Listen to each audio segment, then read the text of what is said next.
আজ স্বাধীনতা দিবসের সকালবেলার একটা অভিজ্ঞতা। প্রতিদিনের মতো আজও সকালে আমি হাঁটতে গিয়েছি। তো তখন বাজে 5:35 কি 40।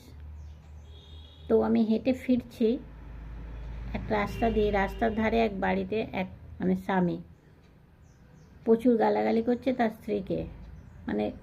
5:35-40 নাকি অনেক বেলা হয়ে গেছে, তাই সে উঠছে না, অলস, এছাড়া অনেক ইত্যাদি ইত্যাদি গালাগালি দিচ্ছে তাকে না ওঠার জন্য।